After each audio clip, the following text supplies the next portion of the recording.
I am a proud member of the No Be Beans Club, right? No Be Beans Club. I have also been a member of the Awi Beep Club, right? And I was also a member of the Never. But it was there that I was seeing. Oh. It was in that 0 to 5 that we were seeing. It's not the Never we were seeing in that 0 to 5. So, I do firmly believe that sex isn't overrated. It's not overrated. It's not overrated. Carry on, round of applause. Round of applause for yourself, please. And I used to subscribe to putting on my ring all the time. I strongly agreed. Then my weight changed. And then the thing was getting stuck. And so some of these things, you have to be careful with your firm approach on something because your body isn't always as firm as you were when you started. But again, I want to welcome us, those who are married and those who are not married. I want to welcome those who are married because how did we make it through 2020? How many of you went back to your marriage counseling manuals and they told you, oh, by the way, here's how you get through 5 months of lockdown with your spouse within a pandemic? Honestly, you thought I was so scared. I was always scared about phone calls. Like someone just say, I've killed my wife. I have killed her. It can't. You tell me how I would. So congratulations to yourself for those who are married before then and you are still married now. Round of applause to you. No, but thank God, marriages have been tested in different ways. Really, I seriously mean it. The pandemic was one thing that really tested us and with how it took us to other levels, in our marriage. And I do want to say this, being married, and for those watching as well, whether you're watching from Lagos or not, we welcome you. And whether you're single or married, welcome you as well. Being married in Lagos, though, I should say, is on the one hand, it's not unique. On the other hand, it's unique. It's not unique because, marriage is marriage. Whether it's married in biblical times, whether you are in the US, whether you are in Somalia, whether you are in Kaduna, marriage is marriage, isn't it? But not everywhere is Lagos. Not everywhere is Lagos. You see, in Lagos, married in Lagos, it has its unique challenges. It's because of something I call the vicious Lasgidi cycle. You do know what that is? If I were to explain it, for instance, I often like to tell people, when you are driving in Lagos traffic and, somebody's just horning and trying to, and then next thing you're like, Akilonli, I was pushing you now, cool down. And I always tell people, don't do that. It's wrong. Because you don't know what's pushing that person. You don't know whether the person, let's call it what it is, the person is pressed to do number 2. Now you laugh until you are there, you have had the experience. So when I'm telling you don't, 20-something years ago on campus, I understood the experience and I became empathetic. And in the same vein, when people are nasty to you at customer service, don't just immediately spark back. You don't know what has happened to them in their homes, in their marriage. Do you understand? Sometimes, the customer service person is doing you one kind, you'll be like, is it the same thing we're talking about? Or is it, you don't know what has happened to them at home. And in the same vein, if you're that customer service person, when you go home, if you are married to that customer service person, when they are nasty to you at home, you don't know why. It may be one person that they spoke to at work. In other words, chicken or the egg, which one came first? Is it the person that was being nasty at the customer service or is it the marriage?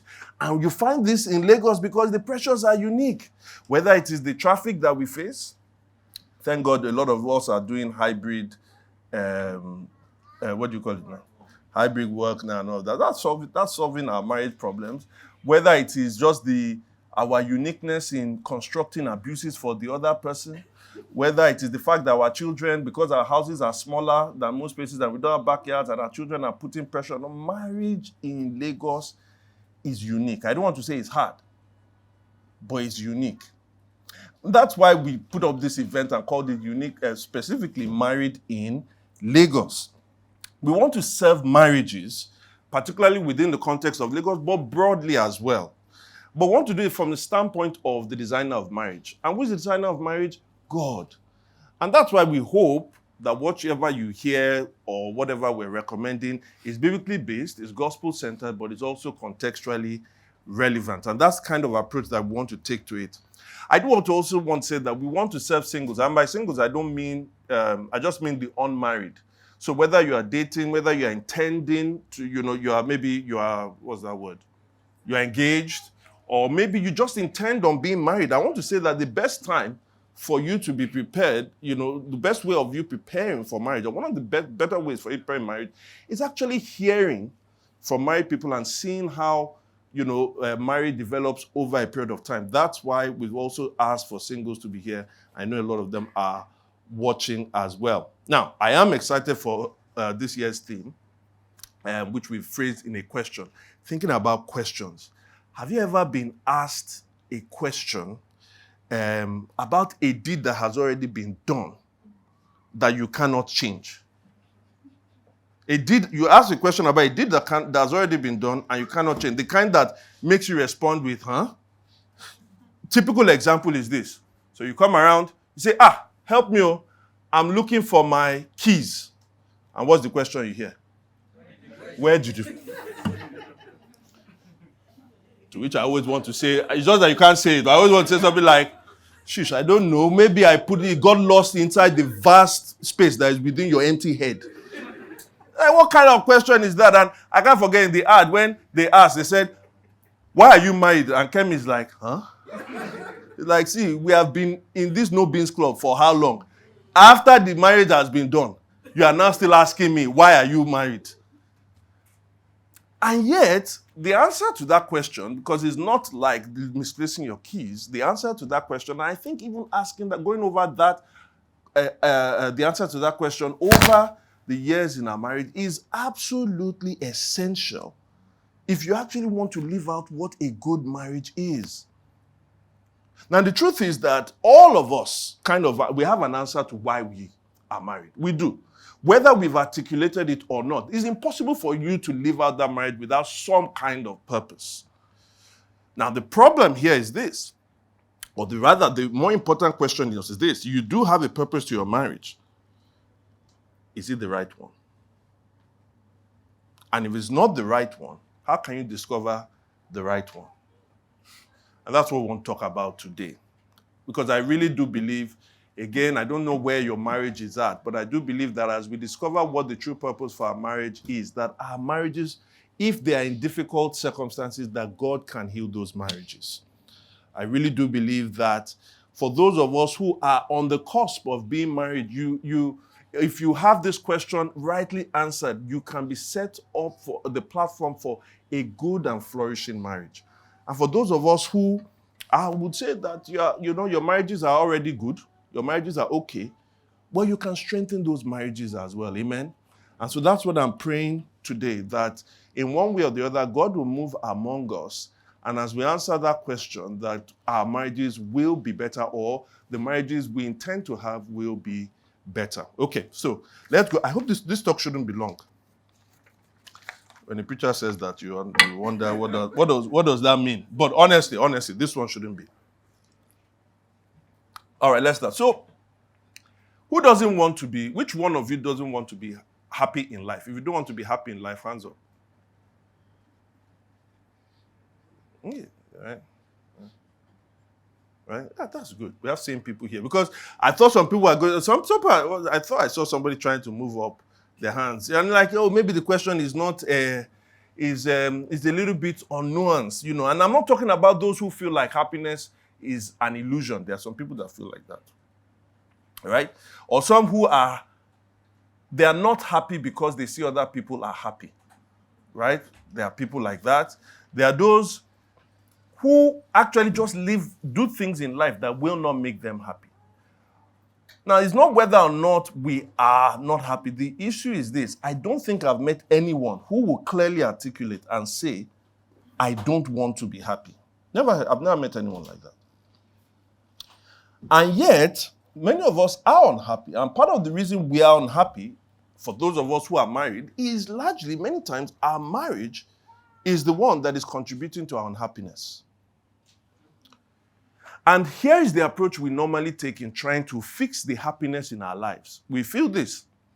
If I fix my marriage, if I fix the problems in my marriage, I will fix my marriage. And if I fix my marriage, I'll fix my life. I'll become happy.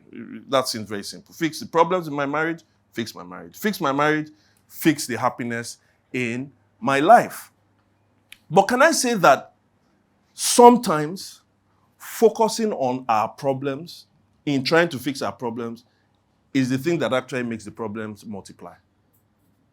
That sometimes I want to offer a different strategy of trying to fix this issue in our marriage, that sometimes it is not focusing on the problems that will help us. There is a different strategy.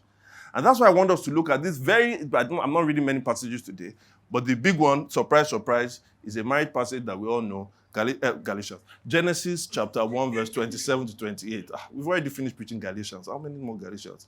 Genesis 1, 27, 28. Genesis 1, 27, 28, which we all know. So God created mankind in his own image. In the image of God, he created them. Male and female, he created them.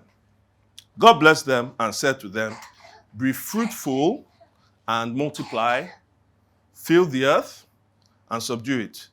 Rule over the fish in the sea and the birds in the sky and over every living creature that moves on the ground. Did you notice what it says there about how God created marriages? He said that the marriages should be fruitful and they should multiply.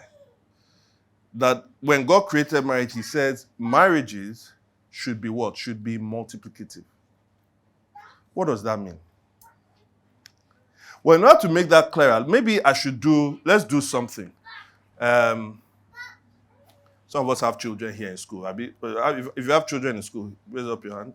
Children in school, they care something, all right. And when last did you see your children's report? For those of you that check it. And when last did you tell your child, you're not like me, when you're like your father or something like that? So obviously we like to see ourselves as brilliant people and all of that. I have a quiz for us. I have a quiz. All right? Don't put it up, oh. Okay, I have a quiz for us. Now, in this quiz, just give me the answer and a special prize awaits the person that gets, the first person to get the answer here. I didn't say the first person to answer. I said the first person to get the answer. In this quiz, don't use any calculator. You can't use calculator. Put your phones away. Let me just see. Because some of you that you're telling your children you are better than them. You are better at cheating than them. That's what you are.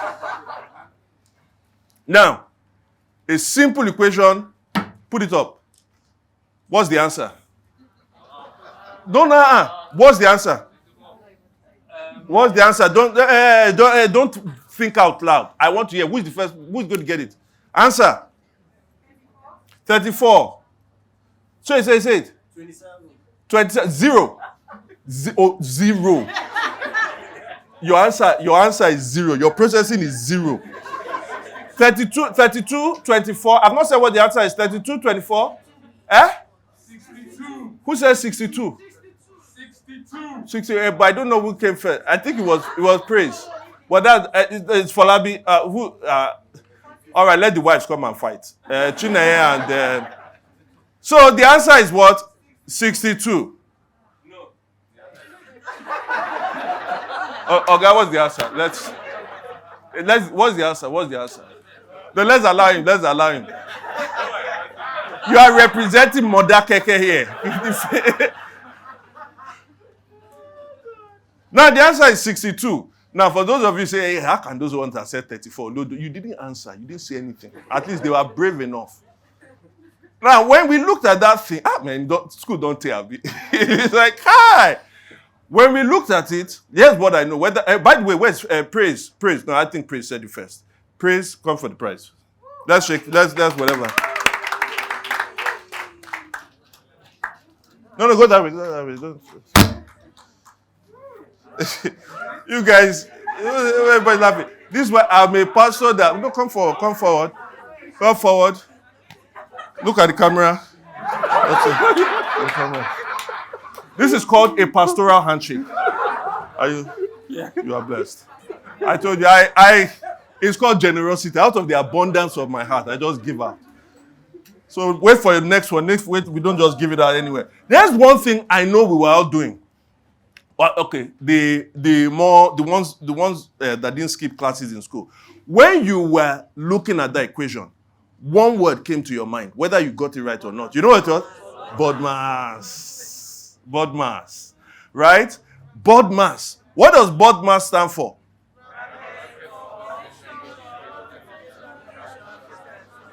Exactly. The fact that you know BODMAS doesn't mean that you will apply it very well. Well, let's just leave that there. Now, the truth about BODMAS is this. Show her very well. Show her very well. Even though you didn't say anything, no. You didn't say anything. She was brave. He told you. He told you the wrong answer. Hey. It was Eve that spoke to Adam the wrong thing, no. It wasn't Adam that spoke to Eve the wrong thing. You understand? And so don't reverse it. Let's not reverse. We don't teach reversible principles in this church, okay? All right, okay. Now, back to it. Now, here's what we find with BODMAS. With BODMAS, really, you see the basic operations in mathematics. Really, the bracket and off are just ways of, they're not real operations themselves. The four basic operations in mathematics are what? Division, multiplication, addition, and subtraction. Now, permit me to expand the thinking here. In Genesis 1:28, it says that marriages should be multiplicative. But if we have to really understand what multiplicative marriages are, we have to examine other types of marriages, because there are three others in addition to the multiplicative marriages. The first are divisive marriages. Divisive marriages. What are divisive marriages? These are, quite frankly, dysfunctional marriages that end up leaving both of the individuals less of who they were in a dramatic sense. I don't know how many of you have ever met someone, or not met someone. You knew someone maybe some time back, in whether it was in secondary school, whether it was in uni, a good friend that you grew up with. Time went on, 10 years after, you guys hadn't seen each other, and the next time you saw the person, spent 15 minutes with the person, you almost started crying. We often say something like this person was a pale shadow of themselves. And you find out the story and you realize when it has everything to do with their marriage. These are people who are mad, and by mad I mean MAD, where bringing them together ensures that there is mutual what? Assured destruction. That is, people where in the marriages, abuse is the norm. We're talking about sex being overrated. In these marriages, they hardly ever have sex. We're talking about marriages where sometimes adultery is being involved. And if there are children in those marriages, the children are living literally, it's just that they are not sleeping and dreaming this, they are living out a nightmare. And they cannot often stand their parents, fighting. They see it all the time. When these kids grow up, they are the kind of children that often do not have good views about marriage. They're the ones who end up delaying marriage, or they've given up on marriage altogether because of what they went through. These are marriages where the people inside the marriages quite literally want to destroy one another, quite literally hate one another. They often end up in separation, divorce, indifference, or disaster. When I say disaster, I'm not playing with it.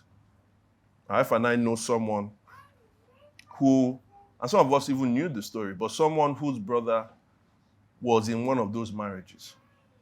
Both sides were, playing their role, and things got so bad, that at some point, he called his sister. At this, my wife is saying she wants to kill me. And The sister says, better leave. The mother says, better leave. So how will I leave this my house for who? By the next morning, it was news spattered all around Lagos. He had been stabbed multiple times. When I say stabbed, like he was stabbed multiple times. Divisive marriages. It may not end in that kind of disaster. But when people are so divided, they are divided themselves. Oh, sorry. They are divided amongst themselves, but even internally, the division between themselves has caused division inside themselves. They end up becoming a pale shadow of who they are. Divisive marriages. Now, the next one is what we'll call subtractive marriages. Subtractive marriages. These ones are not dysfunctional marriages at all. They're not dysfunctional marriages, but here's the thing, they're certainly not happy marriages. They're not happy marriages. These people they hardly do things together. Essentially, they live as singles in their marriages. What they are very good at is they do things in public together where they need to. So on the one hand, people sort of see them outside. But those close to them will tell you, no, these guys are essentially living as singles. These people, they had dates together. What dates? They don't go out together personally. They don't plan any holiday together. They don't host people together except when they are, forced to. Essentially, in these marriages, again, not dysfunctional, but they are emotionally disconnected from each other.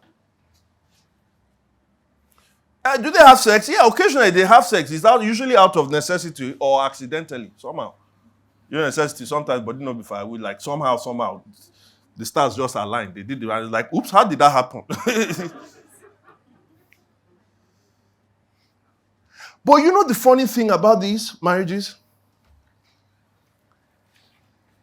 You can be fooled if you don't know them, because the people themselves, individually, they are actually achieving a lot on their own individually. They are able to do things. They have perfected the art of living individually. They make investments on their own. They counsel people on their own. They raise kids on their own. They go to church on their own. They eventually get settled in unhappiness and learn to cope with life on their own. In those marriages, the kids are often left confused about marriage because they receive double parenting,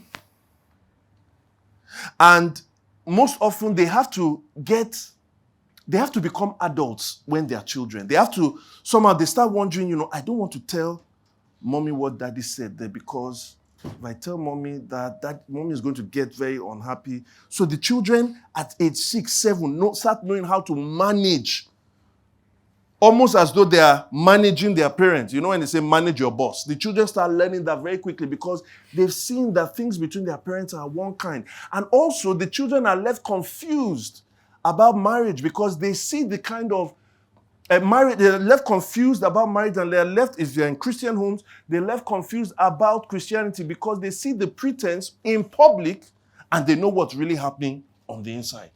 They can see their parents shouting and praising Jesus, and yet they're saying, but I see what's happening here. They are not dysfunctional, but neither of them is really able to be who they are truly meant to be. They are taken from themselves. So while in the divisive marriages, you say this person is a complete pale shadow of who they were, in subtractive marriages, you would see the person and say, I always thought that she could be more. I always thought that he was. I know we don't do this in Nigeria and all that. That's why I say woods on Sunday, and some people are saying, is it woods or bush? But just permit me this one. They were voted most likely to succeed in their secondary school. And you'll be like, what happened to this person? And you trace it and you see, oh, there was something wrong with the marriage.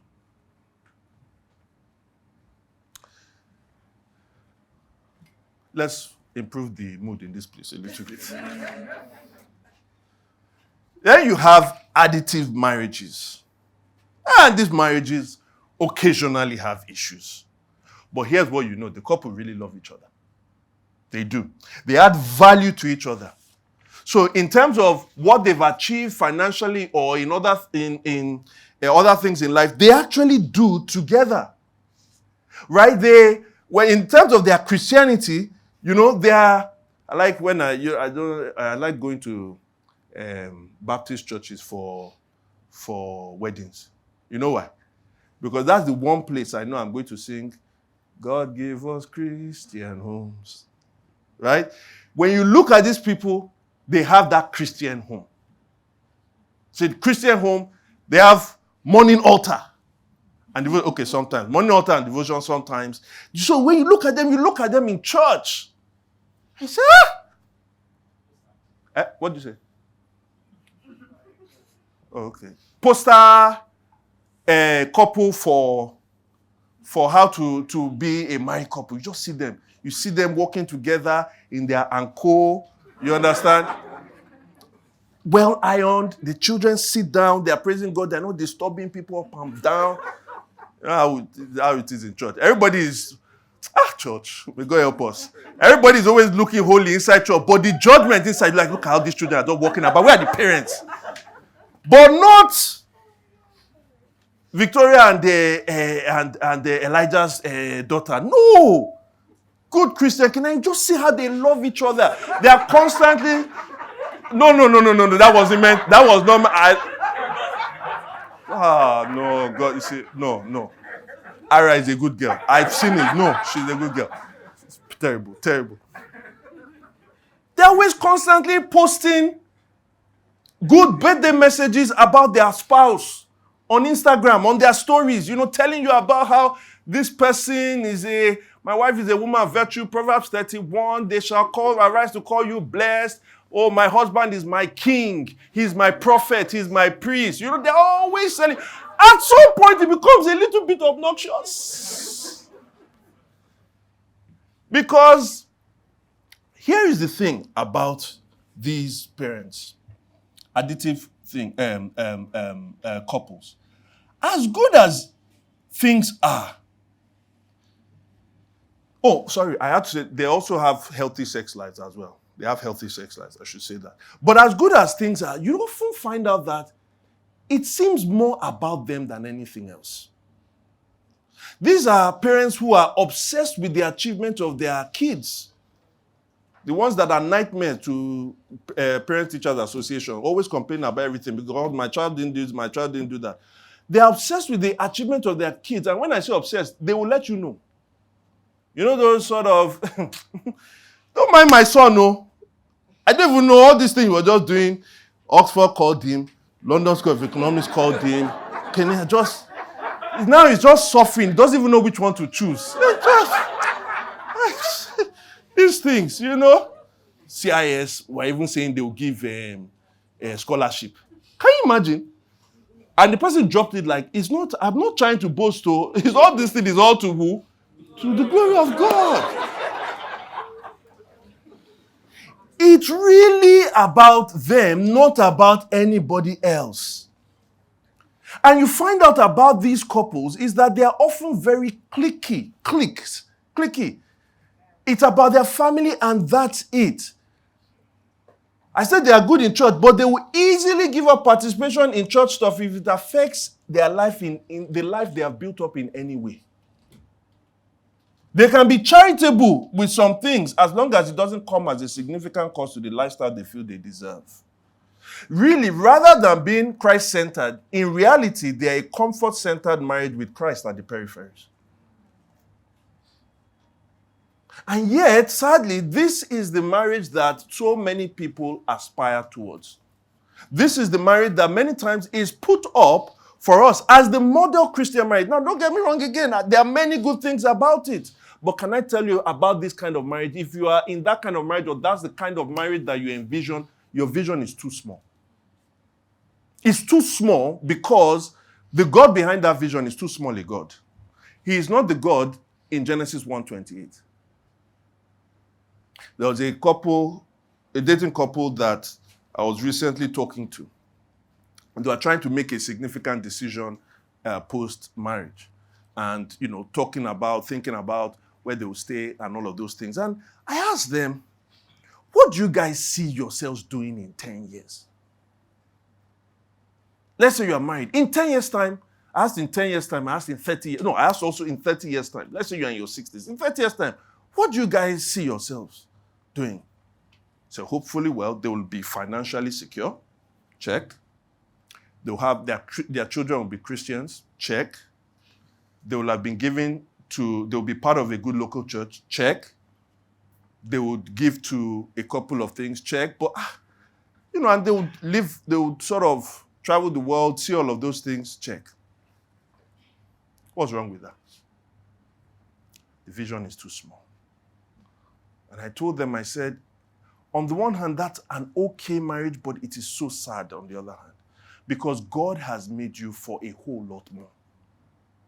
And many times, let me tell you the truth, is that the problems we have in our marriage is that we have settled for too little in our marriages. We have built our marriages around the vision of an additive marriage.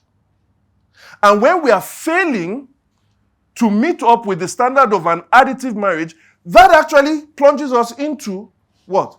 Subtractive marriages and divisive marriages. You know why? Because God never set up an additive marriage as the vision that we should have. That is an idolatrous vision. Are you getting me?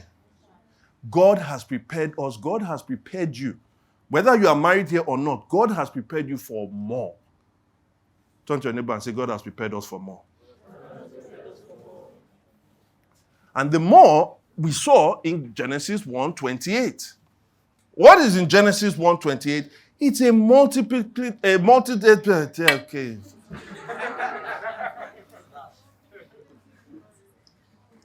English is my second language. You to say multiplicative. Say it. In 1:28, it says that before they multiply, they should be what? Fruitful. Fruitful. And then some people say, fruitful now. Right? The fruit of the... Notice that womb was not mentioned here. Meaning that the fruitfulness, yes, it will have the womb as part of it, but there are many other wombs, not just the womb of the woman, but many other wombs. I say, how do you know that? Because it said, be fruitful and multiply. It wasn't just talking about one thing, it was talking about many other things. In fact, it said, be fruitful, multiply, replenish the earth, subdue it. The fruitfulness and the multiplication that they are meant to have is meant to enable them to replenish the earth and to do what? To subdue it. God wasn't bringing two people together just so that they can have babies. Because if that was the case, most of us stop having babies by what age? Right? By what age? So, by the way, when she said that he has 2 kids, it was 2 kids and full stop. You know, some people, it's 2 kids and no. It's not beans. It's not beans. We are with that. Now, it's not just because most of us, biologically, we can't even have kids beyond a certain age. Is that where our fruitfulness is meant to stop? So it says multiply. They are meant to be producing more than kids. That is not just in one section. They are meant to be producing in so many other places. These are very healthy marriages, stable, with very strong love for one another, even though they are not perfect. You see, in these marriages, it's not just that their sex is healthy. The sex is really good. Like when I say good, it's like they have very good sex. And it's not because they have read a manual. It's not, as I often like to say, that's why you cannot learn. If you are trying to learn how to have good sex as married couples, don't go and watch porn. Don't watch porn.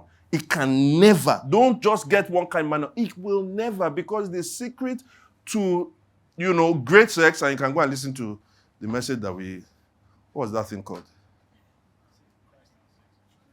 It was Christ and Sexuality series, but there was one. Sex and Family, exactly. Sex and Family. Right? There are other prerequisites that enables you for your sex to be great. The knowledge that we have in sex is the same knowledge that we have in love. Right? Adam knew his wife, but it also says Adam made love to his wife. They are experts in sex because they are experts in knowledge of one another. So the marriage is absolutely healthy. It is productive, not just with children. And sometimes, okay, how about the people that cannot have children? Does that mean they are not fruitful? No, but you first see it in their sexual life. It is wonderful. But guess what? Because it is truly love, and I like to say this thing, love, true love is expansive, self-love is contractive.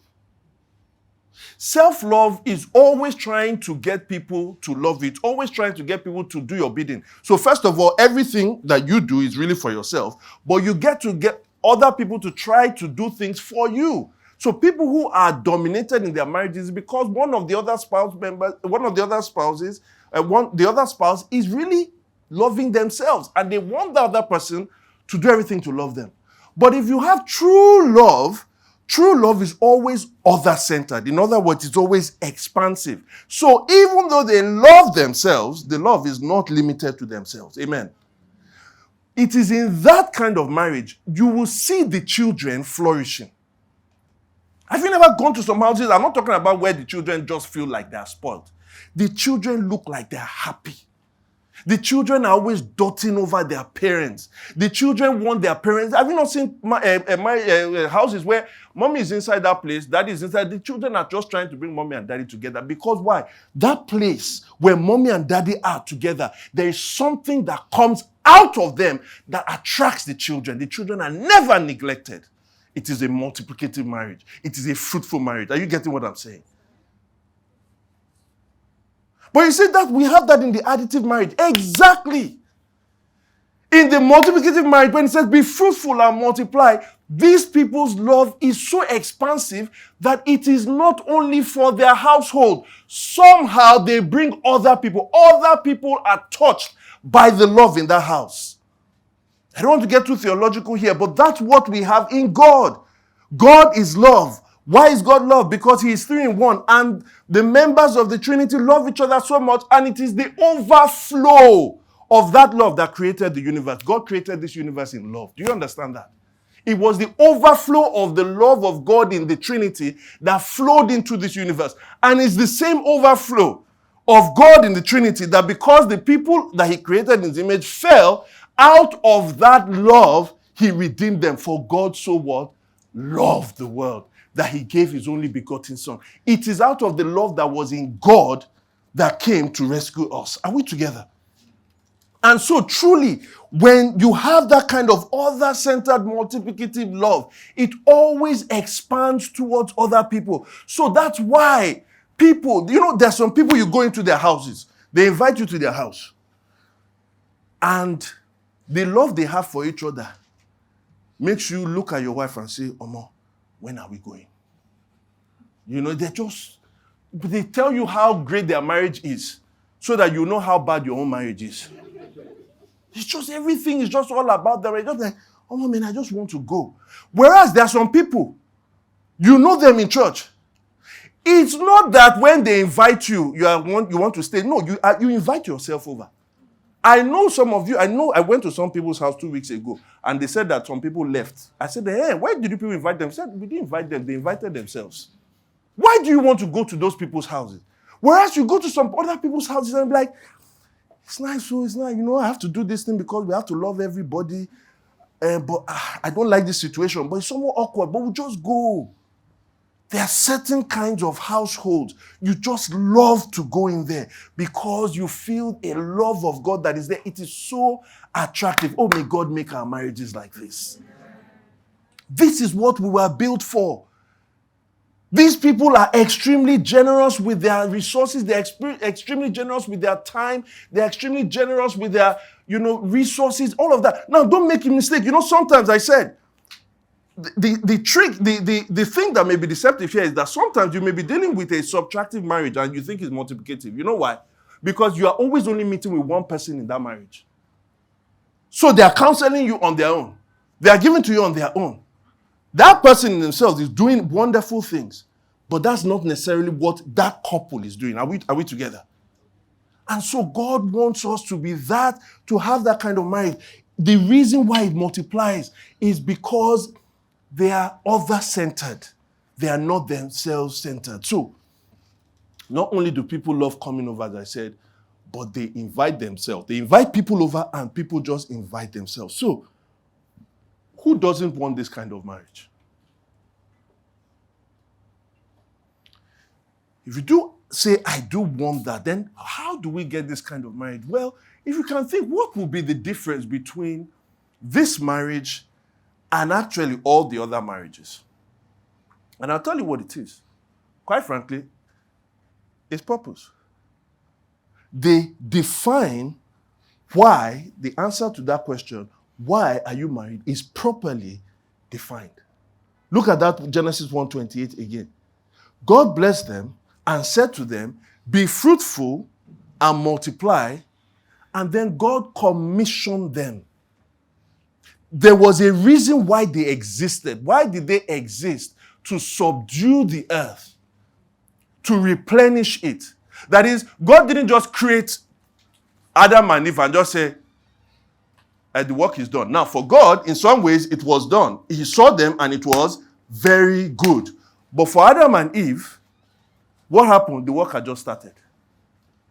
So, Bumi and Deji that were here, the purpose of your marriage did not happen at your wedding.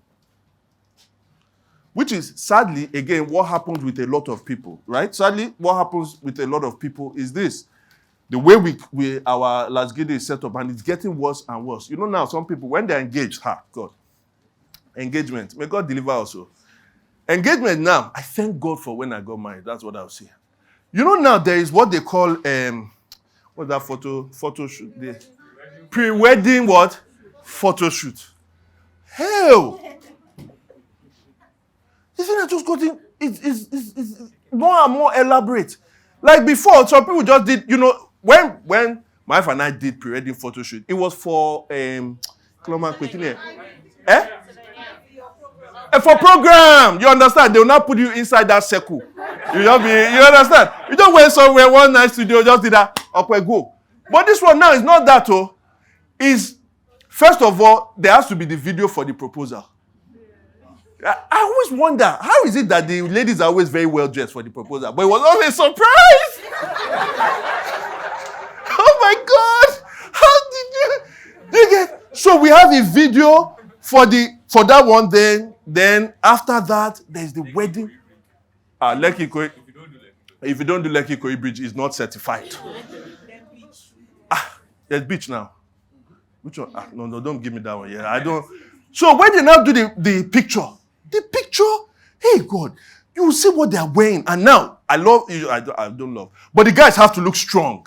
You see the guy, he'll put his hand on his head. Boss. And you see the lady, she will look like an Olori. They will do for Yoruba one. They will do for the English one. They will use Otedola's house as a background. They will use, all of that is just for the pre-wedding photo shoot. Just pre-wedding photo shoot. 250,000. So when you've done that one, and then, you have to get the venue, get all of that, then now, you will do not baby shower. Not pregnancy shower, no. Bridal shower, that one is after. We are in church. I know you have to bridal shower, bachelor's eve, we have not going to engagement. Introduction is now what we used to call engagement. Right? Friends are now invited for. So there's introduction. I'm not talking all the clothes that you have to buy. Then there's this one they now do suya night or something before. Yeah, there's a new one. Don't worry, it's coming. Then there's trad. Exactly. I hope you are saving. Then there's trad. Then there is the wedding. And then the wedding, you have to get all these makeup. The makeup that people are doing now, it was the cost of my entire wedding. You don't know my wedding. So you can understand when you are built up like that the wedding itself was the goal. And then what happens after the wedding is like, Hey, so we are meant to be, death. Let's start with death. How are we now going to do this living thing? I hope you guys are understanding me. God created them and then brought them together and then commissioned them. Discovering the purpose is what actually the multiplication and the fruitfulness is there for. Now, let me quickly put out a word of hope there. Here, I don't care how long you've been married. If this has not been your view, God can restore your marriage today. But God wants us to build purposeful marriages. Multiplicative marriages are marriages that have a defined purpose according to what God has called you to. So how do we know, how do we build on that, those marriages? How do we build those marriages, those purposeful marriages? Well, for you to build them, listen to this, it takes discovery. You have to discover what the purpose is and development. Discovery and development. That's how you build the marriage. But you do it through a 3-step process. Prayer, processing, and practice. Prayer, process, practice. Praying, processing, and practicing. Let's quickly go through that. So let's start with the first one. Pray. And be like, so I don't like coming to church. Can you not tell me something more practical? You know, there's nothing in this world more practical than prayer. I'm not even trying to give a ton of phrase or anything. Do you know all the forces at work inside you, outside you, all the forces that work in this world, all the different permutations of all the different things that you are not in control of this world, though. You are not even half in control of your life. You know, I get tired, I'm really sick and tired of people that come, maybe they go and they travel and they do their masters or something, they go abroad for a while, and they come back and they say something like this, those people in the West, they are gone. They no longer believe in God. You know why? Because they become super rational. They are now rational. They don't feel like they need God for anything. They have all their needs met. Whilst I wouldn't want to say that is totally untrue, whilst I don't want to dispute that it's not totally untrue, why I'm tired of hearing that is because in this Lagos, there are already so many people that believe like that. We've become so self-sufficient. Yes, okay, maybe you grew up in a church where prayer was something else. It was used to kill enemies. Every single thing was pray, pray, pray, pray, pray. Maybe you grew up in that church. Maybe. But the abuse of it doesn't invalidate its proper use. You cannot call yourself a Christian where you don't have an active prayer life. And can I tell you, in your marriage, you need prayer.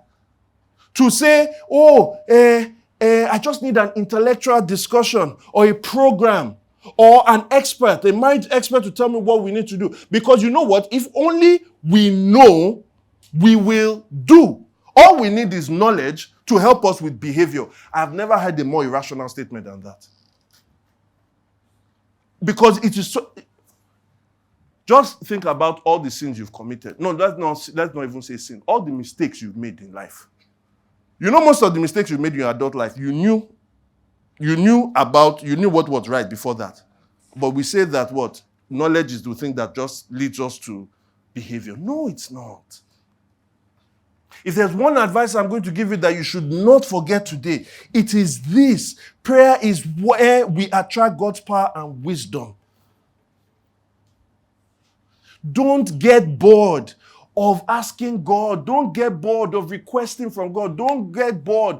Because even when you don't always receive the answers to what you are asking for, you are constantly coaching, you are constantly teaching yourself to know that you are dependent on the one who created marriage. There is nothing worse you can do than to try and live it out on your own. Nothing worse.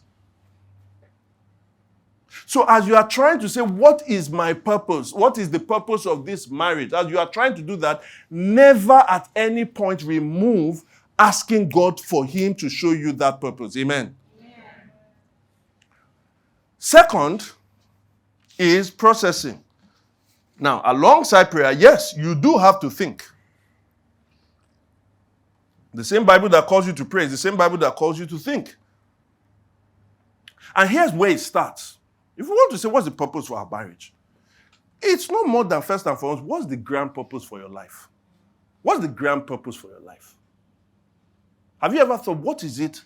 Let me give myself the grand purpose of your life. What's the grand purpose of your life? Let me tell you the grand purpose of your life. That you, because you know I see things. Fumi, let me tell you the grand purpose of your life. Are you ready for this? You are ready for this? You don't have one. You don't have one. You don't have one. You don't have one.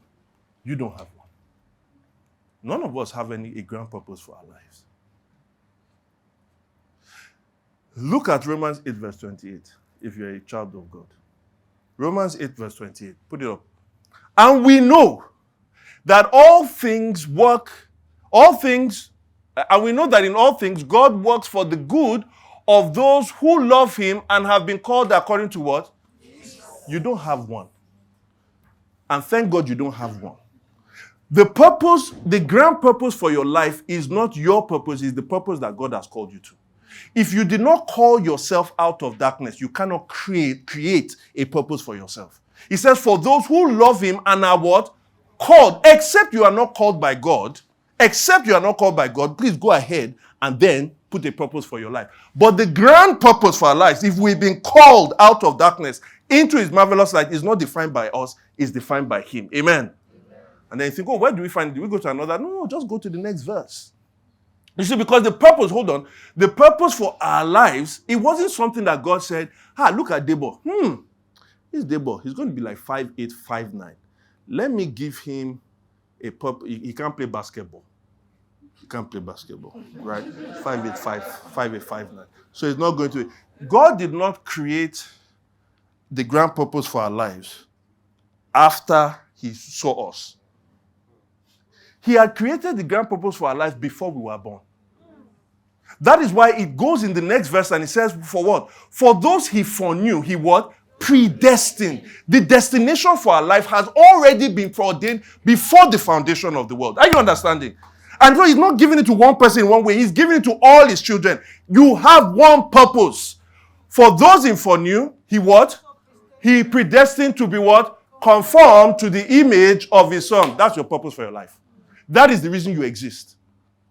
You exist. Everyone here, if you're a Christian, you exist, what? To be conformed to the image of Christ. That is our destination. For you to have a purpose is because you have a destination. He predestined us. Now, but then you go back to 28. He says, we know that what? All things. So you see, you go from the grand and then you go to the granular. But the granular must fit into the grand. Are you understanding? They are all things. They are different things. But he's saying that all of those different things should work together for the grand thing. Are you understanding? So your work exists in some way, even when you don't understand. Your work exists, what? To conform you to the image of his son. The suffering in your life exists to conform you what? To the image of his son. The victories in your life exist to conform you to the image. Your wealth, your health, or even the lack of the health exists what? To conform. There is nothing outside of God's domain, and therefore there is nothing outside of God's plan and purpose for your life if only you will see it. Why are you married? To be conformed to the image of his son. And therefore, what is the purpose of your spouse? What's the purpose of Susha Tedu? Okay, no. Apart from critters. And what's the purpose of Tedu? You are an agent for God. You are an agent that God is going to use to conform Susha into the image of Christ. Susha, you are an agent for God to use. Man, Tedo's one is hard, child. What's up, man? To conform him into the image of Christ. So, Mr. and Mrs. Agent, how's your work going? All things. That's the destiny. Think about the last thing that you are, the last spat you and your spouse had. Think about that investment you are making. How does it all conform? How do you put your life's purpose in that grand thing? Now, that's the grand. We're coming now to the granular, and we're talking about marriage.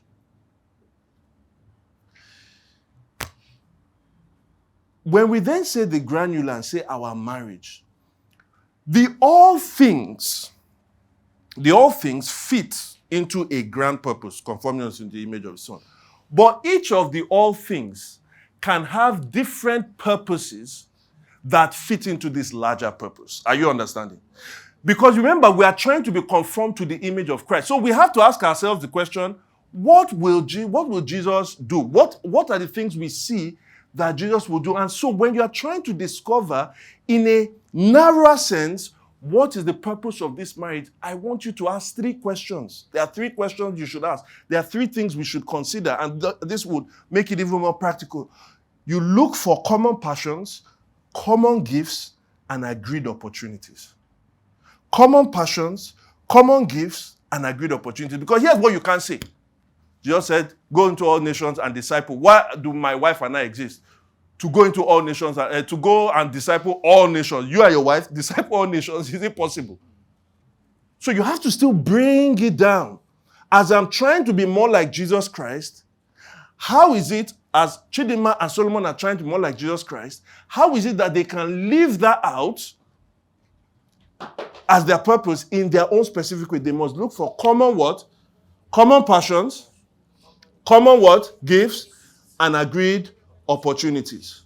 Now I'm saying this, whether you are 10 years plus married, whether you are 5 to 10, 0 to 5, or you guys are already thinking about being married, have this down now. Start asking questions. So let's quickly look at that. Common passions. What are you both passionate about? Very early on in our marriage, we saw that we were both passionate about the transformation of people.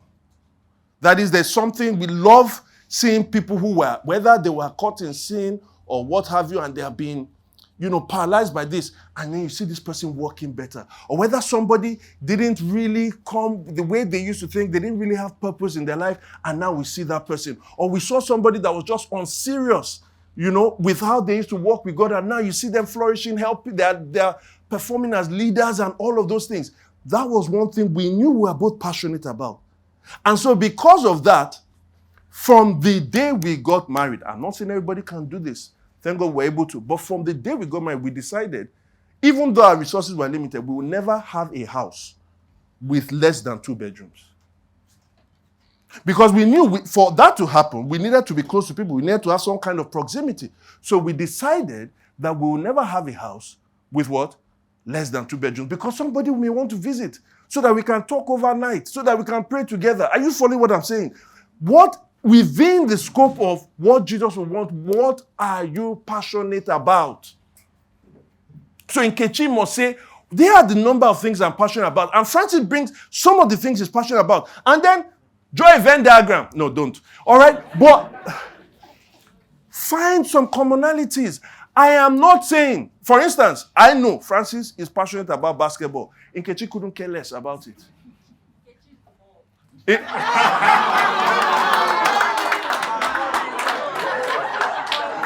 For those watching that didn't hear, I said Francis is passionate about basketball. Nkechi said Nkechi is the ball. In that regard, Francis is a big baller.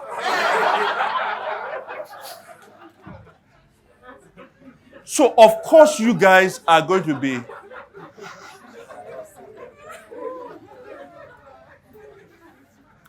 Wow. Get a wife that has a good turn of phrase. So, of course, you're going to be passionate about individual things. There's nothing worse than people who try to say marriage should be... unity is not uniformity. So, you can't say because we are now one, we must always all like the same thing. One of the best things, I think, in my marriage is that we give ourselves space just to pursue the things that we like. But imagine if everything that we liked, everything I liked, she hated. Why are we together?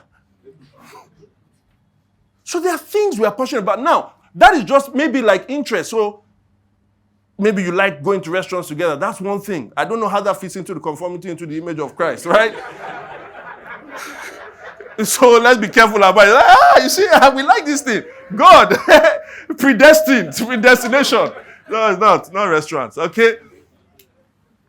What are you both passionate about in Christ? I'm saying this because some of us need to go back home and do an inventory.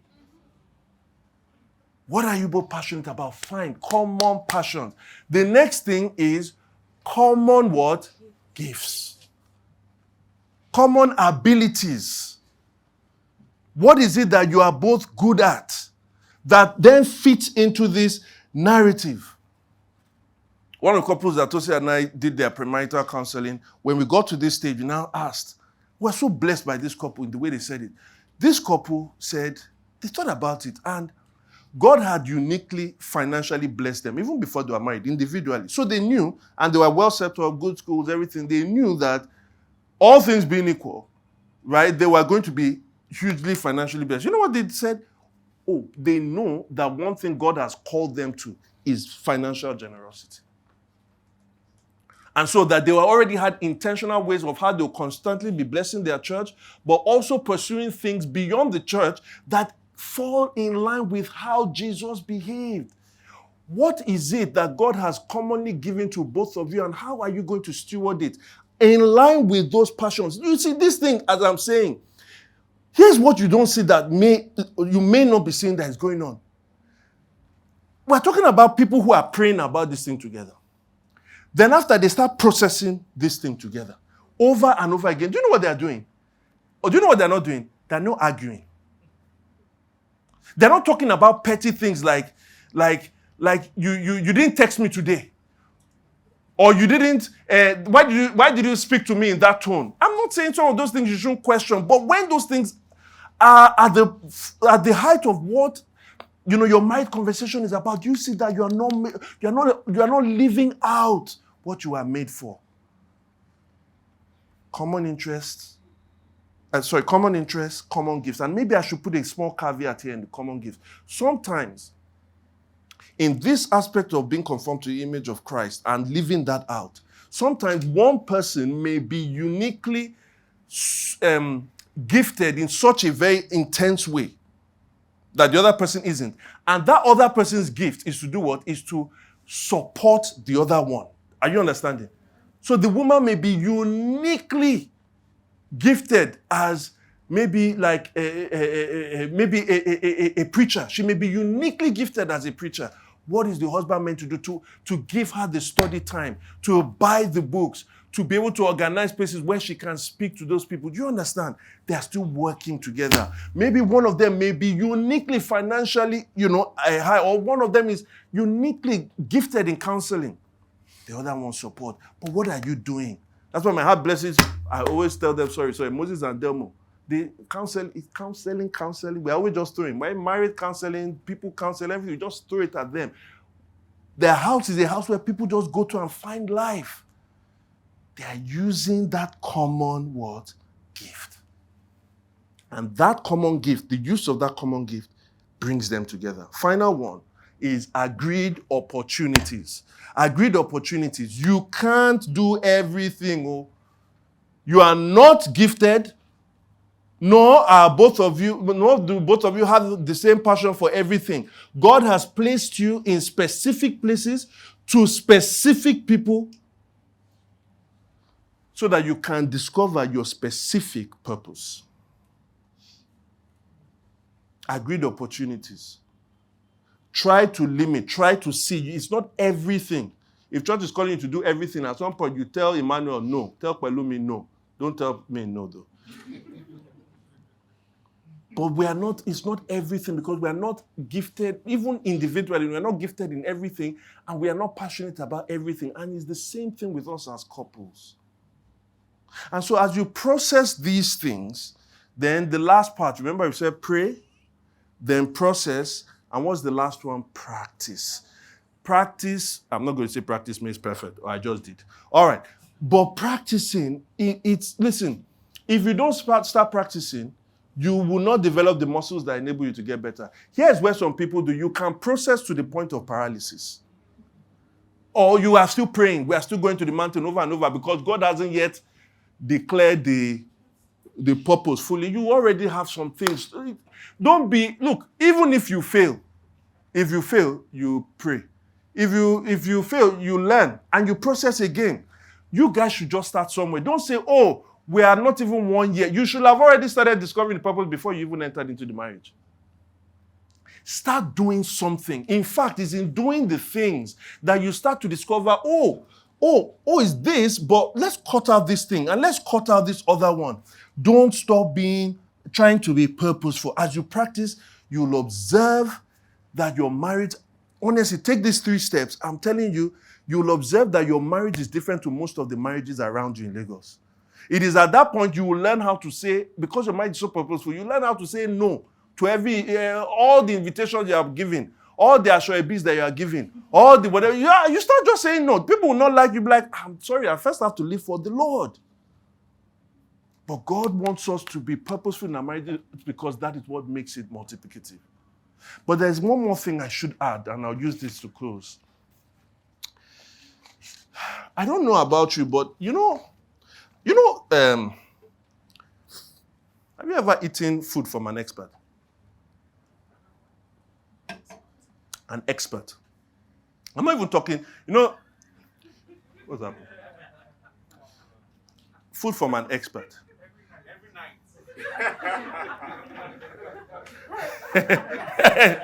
Tomorrow you are doing well. I did his counseling. And it's not overrated.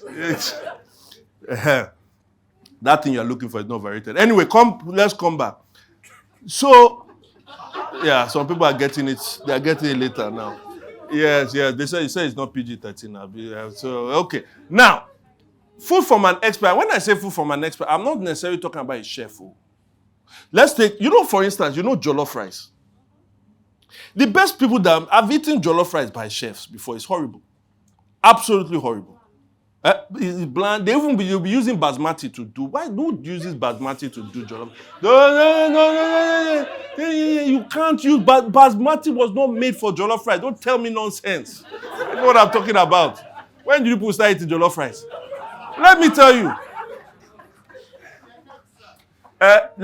you. When you eat jollof rice from an expert, there's always something I've realized in that jollof rice. Jollof rice is the same everywhere in terms of making jollof rice, basically. Right? It's going to come out yellow, red, whatever. It's tomato-based, it's the rice, everything. But when you eat, you look at it, it all looks the same, but you eat it and no, this one is this person's jollof rice. Like me, like this, I know my wife's jollof rice if I'm blindfolded. I know my mother's jollof rice. I know my sister's jollof rice. I know our domestic self jollof rice. I know Ghana has jollof rice. I know there was one old barracks in Surulere back in the day. I know that jollof rice too. Do you understand? Blindfolded, you don't even have to tell me. Why? Because even though the food is all the same ingredients, the same kidney, there is always something that is added that you say, no, it belongs to this person. Do you understand? There's always something. Some people say it's the hand. Or some people say, but I almost feel like it's almost as though when they have cooked the jollof rice, then they now put their own specific thing. They just pour out something, a blessing that makes it uniquely their own. Do you understand? And so that then gives it the particular taste. White House amala, amala, skies amala. They're just different things that they pour something on it that makes it distinctly their own. Listen, after you have prayed, after you have processed, and after you have practiced, all of those things are like ingredients and cooking instructions, but they are all set up for one thing. There is an extra that is needed. Look at that Genesis 1:28 first. It says that God what? Bless them. There is a need for us to have the blessing of God. After all this fruitfulness, after all this, the reason why fruitfulness comes, the reason why multiplication comes, all of those things that we have set up, we set it up, but ultimately the grand purpose and the outliving of this thing comes when God pours out his blessing upon us. He blessed them first before he commissioned them. God blessed them and then he told them, go and do this thing. Are you following me? He blesses them first before he then commissions them. And then you ask me, what is God's blessing? Because that's one of the most difficult things in this Nigerian Christianity. Everybody wants to be blessed. Don't you want to be blessed? What is God's blessing? What does it mean? Let me tell you what God's blessing is. I've been trying to study this thing for a long time, looking in different places, looking here and different. Here's what God's blessing is. I don't know. I'm serious. I don't know. I don't think you can define it. I think God's blessing is like trying to define, when they say that girl is fine, that woman is fine, they say describe it. How would you use words? We just know that the person is what? Fine. There is just something about it that tells me there is something that is just about this woman. I can't start to describe it. The moment I start trying to describe it, it becomes what? Elusive. Somebody recently, maybe the best, closest to it, but I still slightly disagree. The person called God's blessing multidimensional flourishing. That is flourishing in every dimension of your life. And I'm like, yes, it's close, but I don't think that is true. Because when we look at someone that we say, it's looking like something, God is really favoring this person. We don't say, look at the blessing. You know what we say? This is a blessed person. We are unable to identify the blessing, but we know where God has poured out his blessing. So here's how I redefined it. Even though you see that it's not a true definition. What is God's blessing? God's blessing is that thing that God gives that leads to multidimensional flourishing. That thing that God gives that leads to multidimensional flourishing. When he pours it out on your marriage, you know that this marriage is God blessed. He blessed them before he what? He commissioned them. I don't want you to miss out this pattern in the Bible. Listen, for them to be able to achieve the things that God had called them to do, unity was a prerequisite. You always need unity for you to achieve your goal. If man united, disunited by the grace of God, they will never achieve their goal. It is only when you are united that you can achieve the purpose that God has called you to. So unity is needed. But what do we need before unity as God's people? Then you go to Psalm 133. And it says how beautiful it is when God's people dwell together in what? Unity. It is as though oil was being poured on the head of Aaron and to the beard and to the skirt and down to his feet. He said it's as though that the dew of heaven had descended upon Mount Zion. And then he says this. He says this and never mistaken. He said, for it is there that God what? Commanded the blessing, even life forevermore. There is something that God pours out on your marriage. When you process, when you pray, when you decide to practice this thing about purposefulness that we call upon the name of the Lord, he pours it out on them. He said, what is it? I don't know what it is. But when I see a blessed marriage, I can know what it is. There are people who are blessed and they are blessed to be a blessing. In Psalm 112, he gives you the definition of a blessed man. He said, a blessed man does not hold the blessing to himself. A blessed man, what? He scatters what? His gifts to the poor. It is not an additive marriage. It is not a subtractive marriage. It is not a divisive marriage. God pours out his blessing and these people receive it and somehow they just scatter their gifts to the poor. Oh, may God pour out his blessing upon our marriages. May God enable us to be the kind of people that our love does not just stay around us, but somehow it expands. It expands to our children. It expands to our church. It expands to our place of work. It expands to our city. God is saying, stop dreaming small. Dream big. I have called you to something else. And then see whether your marriage will not flourish. I'll end with this scripture because it's so sweet. Again, you must see this pattern. In the grand purpose of things, there is a bigger marriage that we are looking towards. He says that this marriage is like Christ. Marriage is like pointing us to Christ and his church. You know the fulfillment of Genesis 1:27-28, the fulfillment of it is the ultimate marriage for the ultimate children.